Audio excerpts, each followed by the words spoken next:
Welcome to Salisbury University on the Air, a program highlighting the activities and the people of the campus. My name is Susan Purnell. Susan B. Anthony, Eleanor Roosevelt, Margaret Thatcher. These are some of the names that immediately come to mind when I hear the phrase women's history. However, like many of our viewers, I know that women leaders are not limited only to those whose names appear in history books. Throughout the nation and right here in Wicomico County, women are making history every day. Salisbury University applauds and recognizes many of these women during its annual Women's History Month celebration in March. Here to tell us about it is David Gladden with SU's Fulton Public Humanities Committee. Welcome, David. So good to meet you. Good to meet you, too. Thank you for having me. Absolutely. So in past years, I've spoken with the Women's History Month Committee about this subject, but now I understand Women's History Month is under the auspices of your committee, which is called the Public Humanities Committee, correct? That's correct. Yes. So tell me, how do the objectives of your committee fit with the idea of Women's History Month? Certainly. The Fulton Public Humanities program exists to support, organize, and develop academic programs and events that promote public awareness and understanding of marginalized groups, moments, and events in history using the methods of the humanities. Previous heritage months, like Women's History Month and Native American History Month, now fall under the umbrella of this committee. Okay. So how did you personally get involved with this committee? Well, I teach new media art in the art department at Salisbury University, and I'm very committed to the humanities. I'm very passionate about public humanities. I think it's very important for our students in the wider community to have direct exposure to a diversity of culture, art, and history. I do too. What are some of the other committee's goals? Now in our second year, we organize, sponsor, and promote academic events like keynote speakers, lectures, films, exhibitions related to chronological areas that are typically underserved. We also want to create more opportunities for the public to become involved with the humanities on campus. We recently sponsored a grant competition for student and community members to help fund humanities-related programming in the community. So getting back to Women's History Month, I understand that the series does open with a film. Tell me, who is featured in this film? The featured person in this film is Dolly Madison, who is arguably the first modern First Lady. She was James Madison's wife. And who is leading this discussion of the film? Dean Kotlowski and Kara French of SU's History Department will discuss the progression of women as political actors from the age of Madison to the present. When and where will this take place? That's 5 p.m. Thursday, March 2nd in Fulton Hall, room 111. Okay, in Fulton Hall. And then the series continues on March 9th with a reception for an exhibit that's over at the Guerrero Academic Commons, When Communities Come Together, African American Education on the Eastern Shore. I spoke with Janie Krynas, who's the curator over there, last month about this. What do you think makes this exhibit so special? This is a very special exhibit in that the highlights include photos and records representing Princess Anne Academy, the area's Rosenwald schools, the process of school desegregation in Salisbury and the surrounding areas, and efforts to grow African American enrollment at SU in the 1970s and beyond. And how does this fit in with the theme of Women's History Month? Well, this exhibit features profiles on local educators, including Portia Lovett Bird, Josephine Clark Anderson, and Jeanette Pinkett Chipman, who all strove to improve the quality of education for African American students in their communities. So all women teachers then at That's that correct. point. Right. And when and where will this reception be? This is going to be 6 to 7 p.m. Thursday, March 9th, and followed by a screening of the film Rosenwald, the remarkable story of a Jewish partnership with African American communities from 7 p.m. till 9 p.m. And it'll be in the building's 4th floor assembly hall. Oh, okay. So not right in the NAB Center, but over in the Assembly Hall. Okay, Correct. got it. Pramila Nadesan is the keynote speaker this year on March 16th. What can you tell us a little bit about her? Well, she is a visiting associate professor of history at Barnard College, and she is the author of the book Welfare Warriors, the Welfare Rights Movement in the United States. And what will her focus be at this? It's a series, is it a sort of a back and forth, or is she just a speaker? Well, she's a speaker, but there will be discussion as well. And she's going to discuss the efforts of women who are doubly marginalized due to their class or employment to organize to win greater socio-political recognition and a voice in the workplace. And this is on the 16th of March, and where will that be held? That's at the Waikamaca room of the Guerreri Student Union, and it'll be at 7 p.m. Okay, good. Well, gosh, there's just so much going on. I don't know how you keep track of it all, and I know you'll probably be at each of these events. That's correct. Thank you for sharing these. We will put these on the screen later for everyone to see. Thanks again, David. I really appreciate your being here. I know our viewers will really want to attend a lot of these different seminars and speeches, and I'm so glad that you let us know what's going on in March. Thank you so much for giving me the opportunity to talk to your viewers. It was my privilege. Thank you. you. And now, here's a look at these and other activities scheduled on the campus in March.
Another event in March will help celebrate women in an entirely new way.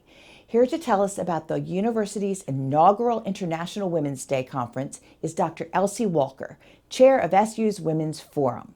So welcome, Elsie. It's so good to meet you for the first time. It's really lovely to meet you as well. Thank you for having me here. Absolutely. I was telling you earlier, I love your New Zealand accent. It's so beautiful. Oh. Anyhow, we're here today to talk about International Women's Day. What exactly is that? Well, the history of International Women's Day goes far back. It goes back to about 1908, when there was an historic march in New York City. About 15,000 women took to the streets to protest for greater equality, or to put it more positively, to make a claim that they should be heard. Okay. And so we have roots going quite far back. However, the exact date of March 8th came after that. Now, why did we make a decision to do a conference here this year? This is the first, right? This is the first conference of its kind. Would it be too cheesy if I hold up a poster? Not at all. Okay. Here's a poster. We're very proud of this. It was designed by an SU art student named Lindsay Schoen. And I worked with her to come up with a poster that showcased female power in a beautiful and strengthening way. And so we have the motif of purple, which is historically associated with female positive presence. And then you'll see the wallpaper she's designed that riff off the symbol for femaleness in quite a subtle way. Then we have the names of the presenters listed by last name only. And that itself is kind of a political move, because it's not common to have just women's last names. It's very common to have just male last names. Think Shakespeare, for example, but we say Jane Austen, not just Austen. Right. And so when I was talking about Lindsay about this, I said, why don't we make a kind of distinctive stamp on this poster and just have those last names? I was thrilled that even our president was on board with that concept. I love it. That's great. Thank you. That's great. Anyway, but why you? Yes, but go back to your question. I'm sorry, I realized. Just by the way, I also find my eye looking at your brooch. Well, this was made by my very good friend Victoria Pass, who's one of our speakers, and she created it for me to go to the Women's March on January 21st. Now, the Women's March actually came after we conceived of this plan, and yet in light of everything that's happened since we first decided to run this conference last spring, in light of everything that's happened since then, our conference has taken on, I think, greater resonance. I stress that we're not trying to force a political agenda of any distinctive kind. It saddens me that quite often a claim for greater equality is associated with a so-called leftist bias or a liberal kind of sway, whereas I believe what we're actually talking about through this conference, and this conference is part of the work of the Salisbury University Women's Forum, what we're talking about is the desire for greater equality and awareness of female presences, female voices, female rights, and the journey we still have to make. Although the International Women's Day goes back to 1908 and in itself refers back to the distant history of women's rights and struggles, it's also a day about looking forward. And when I was part of that march on January 21st, I saw women of all kinds, of all creeds, of all beliefs and colours, making a claim for moving forward together. It doesn't mean that we all have one view.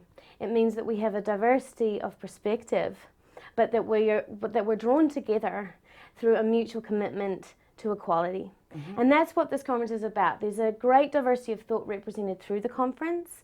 And the conference grew out of conversations I had with other Salisbury University Women's Forum members, which is a very new organisation within Salisbury University. It's run on a volunteer basis. I'm the current chair of it, and it's just a small group of women who are working towards a culture of greater female empowerment through various events like this one. Okay, when and where will this take place? This event will take place on March 8th from 2 to 5:30 p.m. in the afternoon. It will happen in the Worcester Room in the New Commons building. It's a gorgeous setup. We will even have light refreshments to sustain people through that afternoon.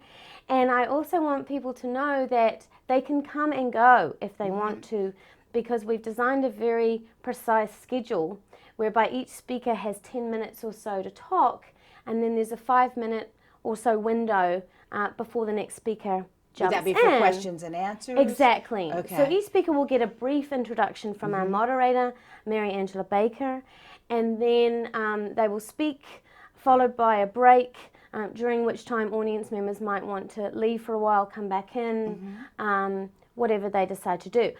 Because I realise that the prospect of 3.5 hours might be daunting some. However, we've broken it up so much, and there's such diversity, such delightful diversity of perspectives represented through the afternoon. I'm hoping people will be ultimately invigorated by the experience. And wanting to stay. And wanting to stay for more. Right. So tell me some of the speakers. I know you showed me on the poster, but I Yes. don't know who all of them are. Who are some of your favorites that you can't wait to hear? Well, first and foremost, I have to tip my hat to our president, Janet Dudley-Eschbach. On a personal level, she is an outstanding role model to me. And I was absolutely delighted when she signed up to present first. So she's headlining our program, and she's talking about the reality of being a female president of a university in a realm that is still, let's be real, dominated by men. And she's talking about what it means to negotiate that kind of territory and how she got there. So I think that will be, from the outset, a very exciting kind of experience. Oh, I think so too. She's also one of my favorite people and a big role model for me as well. So I would love to hear her speak. Fantastic. Who else? Okay, so we have a spectrum of approaches after that, and our conference theme is deliberately permissive. The theme is hearing women's voices. So the idea is about giving voice to local colleagues, in this case SU faculty, who might otherwise have not spoken publicly on what they're doing within the classroom and perhaps more broadly and professionally when it comes to putting feminist practices out there for the greater public. And I think this is an important example, therefore, of praxis, putting theory into practice and sharing stories with candor and with delight. I think we bring in a lot of speakers from outside, and that this is wonderful. However, I also want to raise awareness about what we're doing right here, right now. There's a lot to take pride in when it comes to the progressive campus initiatives at Salisbury University. So some of the other speakers include artists who are very active in terms of making their own distinctive female voices heard. David Gladden is one, Liz Kaufman is another. Victoria Pass, who designed my beautiful brooch, is talking about the fashion industry and the way that women, in a sense, speak through that industry, even in a way that's beyond words. We have people coming from historical perspectives and specific cultural points of view, like Cara French and Louise Detweiler. We have Eileen Galheny, who's going to be talking about her work with students as they take social work initiatives that literally change the lives of entire families, and particularly the women at the centre of those families. I'll be talking about the representations of women on film that tend to promote certain conventionalized ideas of attractiveness, ideals of femininity and of beauty that can feel very oppressive and constricting to many of us, especially those of us who identify as female. So my focus begins with the image, but then shifts towards thinking about how we hear women's voices and how films can actually help us hear what we all have to say a bit better, with a bit more kindness and compassion. I am really looking forward to this. It sounds sort of like TED Talks, right? Yes, right. So each person has 10 to 15 minutes of time, and people can come and go as they want. If they're not interested in a certain subject, they can leave, but we would hope that they might stay for the whole thing, and because you've got some very impressive speakers there. And what we've just asked is that people stay for the duration of each 10 minutes. Each talk is only 10 minutes. Right. So there's plenty of scope to leave. But I should also mention that our attendees do need to register. And we're filling up fast. Is there a fee? There's no fee, and it's totally open to the public and to the entire campus community. How does one register? What you need to do is go to the Salisbury University main website and look for the Office of Institutional Equity. And I believe there will be a URL or a website address displayed at the end of this interview so that people can see precisely where to go. But if you don't manage to get that down, the important thing to do is go to salisbury.edu and then search for the Office of Institutional Equity, and you'll find the details of how to contact people through that office, and they'll also be able to tell you whether there are seats available. And it's filling up fast, so get out It there is. and register for it. That sounds fabulous. I definitely want to make time for that in my schedule. It sounds like a wonderful opportunity for not just women, but for our community to learn a little bit about what women are doing and thinking and feeling. So Yeah, and let me also stress it's open to all. This sure, isn't just it about... won't just be a hen fest. It will be all kinds of Absolutely people. not. Right. No, we welcome all animals, and male or female animals. Okay, good. And if anything, I think it's crucial that we have that mix, that we have a representation of different people. It's very important to us. I agree. Because we can only move forward as a community when we unite in that way. Well said. Thank you so much for being here and telling us Thank you. all about International Women's Day at SU. Thank Good to you meet very you. much. You too. And now here's another look at the events scheduled on the campus in March.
My final guest today is Dana Whitehair, General Manager of Delmarva Public Radio, here to discuss some of the big changes that have taken place in the past year and how our viewers and his listeners may be able to help make the station even better going forward. Welcome back, Dana. It's good to be back. So good to have you. I think many of our viewers might not know that SU actually owns Delmarva Public Radio, which comprise, there are two stations, am I Yes. correct? With Yes. Delmarva Public Radio. WSCL, which is the arts and culture station at 89.5 FM. And it's mostly classical music with NPR News during drive times. And then on Saturday nights, we also have jazz and Broadway and things like that. And then WSDL, which is 90.7 FM, which is pretty much solid news and information programming from public radio news sources throughout the day. And then at 6 p.m. each evening, it turns into a music station, a very eclectic music station. And depending on what night you're listening to it, it could be blues, it could be folk, it could be a vintage country, it could be Americana. It's You never know what you're going to get. You never know what you're going to get, which is kind of the beauty of it. Yeah, that's great. But in 2013, in 2013, Salisbury University made a what I consider to be a monumental decision and a real investment not only in Delmarva Public Radio but also in the community by taking over the licenses of Delmarva Public Radio. So this is a wonderful gift and a wonderful project for both Salisbury University and the community. It's a great partnership. It is indeed. May I ask you what has gone on recently? I understand there have been some technical changes that have improved vastly the quality of the sound. When I first came in for the interview back in 2013, I noticed that the equipment that was being used at that time was pretty much 1980s vintage equipment. We have, with the help of Salisbury University and the state of Maryland, we have completely rebuilt the station from the ground up. It is all new equipment from the microphones we speak into, through the consoles, through the audio processing gear, the computers, even the microwave system that sends the signal out to the transmitters, and two brand new FM transmitters as well. So Now, who pays for all that? that money actually came from the state of Maryland. Former representative or former delegate Norm Conway was able to get $900,000 as part of the effort by Salisbury University to adopt Salisbury or Delmarva Public Radio. And that money has been spent to completely upgrade the systems that we use to broadcast, and it's done wonders. I mean, we've basically built a new radio station. That's amazing. Norm has done wonders for this community. We are so fortunate to have had him. What are some of the fun shows that people just can't miss on your stations? Oh gosh, I have quite a few that I feel are completely unique and very special to public radio. Of course, Delmarva Public Radio has programs that it airs only on Delmarva Public Radio. Things like Selected Shorts, for instance, which are it's a program that comes out of Symphony Space in New York City, and they're American short stories which are read in front of a live audience. And they're read by stars from Broadway and Hollywood. And you wouldn't think that a description of a program like that would be all that interesting. But it is. It's a fantastic program.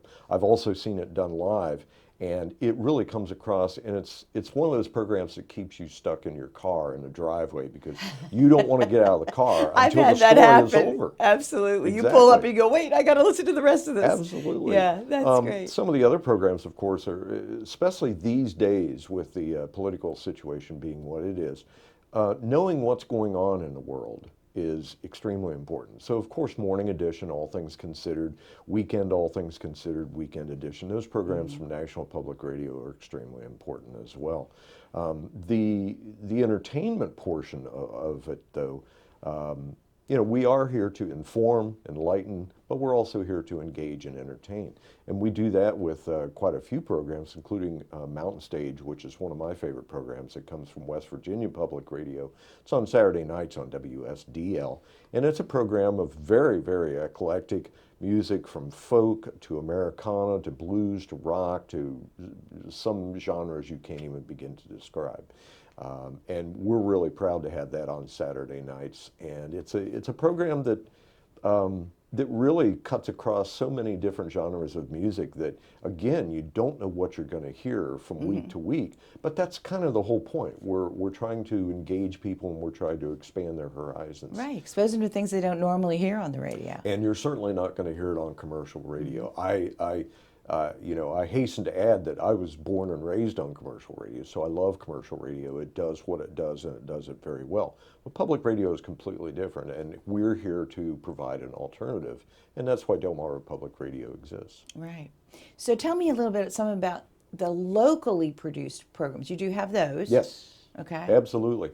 The best public radio stations, the ones that succeed the most, are the ones that are able to reflect their local audience the best and their local region the best. So we have an obligation to produce programs like that. I would say that the flagship program is probably Delmarva Today, which is Don Rush's news and public affairs program, Fridays at 9 a.m. on WSDL 90.7, where Don has the capability to sit down with the people who make the news in the Delmarva region, not just in the Eastern Shore of Maryland, but throughout the Delmarva region, and have a discussion with them and talk about issues and everything from politics to environmental issues to economics to things like Salisbury's, new mayor and what he's doing with Salisbury, and how the Delmarva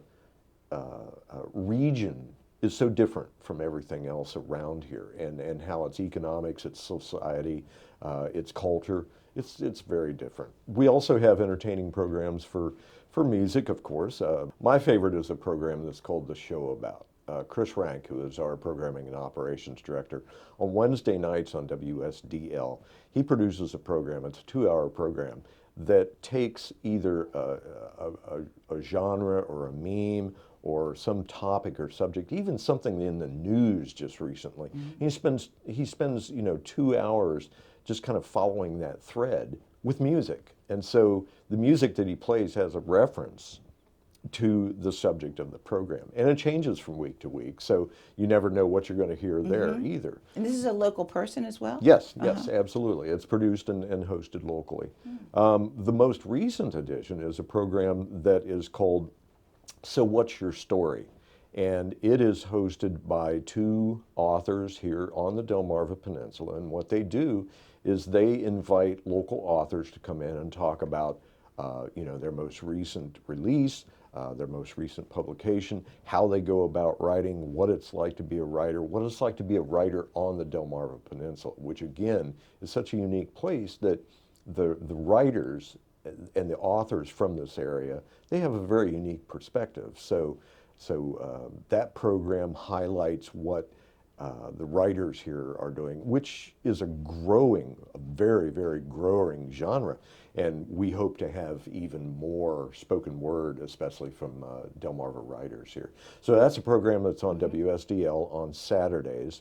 And then Saturday nights, after Mountain Stage, the program that I discussed earlier, we have a program that is called Delmarva Americana. And that program is on late Saturday night, and it's hosted by Billy Earl Amos. And Billy Earl hosts the program, and it is eclectic Americana music, everything from bluegrass to folk to blues. It goes all over, and again, from week to week, you never know what you're going to hear. Oh, gosh. Well, it sounds like you've had this major influx of cash and made all kinds of changes, but I'm sure there's still needs. If only. Right? So one of the reasons you're here probably is to talk a little bit about how our viewers and your listeners might be able to help the station grow even more. Absolutely. Stations. Even though Delmarva Public Radio belongs to the university is only a partner in this. They're a huge partner in this project. But I always use the equation as a way to express this. Salisbury University's support for Delmarva Public Radio is huge, but it's only part of the equation. We're called public radio for a reason. We need the public to listen. We need the public to also support. So each year we have a spring and a fall fund drive on the air, but we really never stop fundraising. We always encourage people to listen because you never know when you're going to have that person listening for the first time or that person being affected by something that they hear on the air suddenly go, you know what, this is worth supporting. So by calling 410-543-6895 during business hours Monday through Friday, you can help us support what we're doing and also kind of validate what Salisbury University has done in investing in Delmarva Public Radio. March 17th through the 24th of this year is when we will have our on-air fundraiser. That is when we really put the effort forward. We are on the air asking people to support the station. We do that in the spring and the fall. But any time at all that you're listening to Delmarva Public Radio and it strikes you as a time to support the station, we encourage people to either call 410-543-6895, which is a number I know backwards and forwards and could probably recite in my sleep, but also you can go online to delmarvapublicradio.net, and that .net is very important because few of them have that. And you can click on the button there on our webpage that says donate. Donate right there. And you can it's secure, it's quick, you can do it in the privacy of your own home. And we really do welcome and appreciate any listener contributions. Well, I wish you all the luck in the world with your new campaign and your ongoing campaign. And I would encourage our viewers to, as soon as they finish listening to this, of course, turn the stations on and hear the stations for themselves and hear how I think it's great to have that local flavor in radio because we don't have a lot of that around here. We really don't. So thanks for being here with me today, Dana. Thank you for having me. I'd like to thank my guests, David Gladden of the Fulton Public Humanities Committee, Dr. Elsie Walker, Associate Professor of English and Chair of the SU Women's Forum, and Dana Whitehair, General Manager of Delmarva Public Radio. I'm Susan Purnell, and this has been Salisbury University on the Air. Thank you for watching.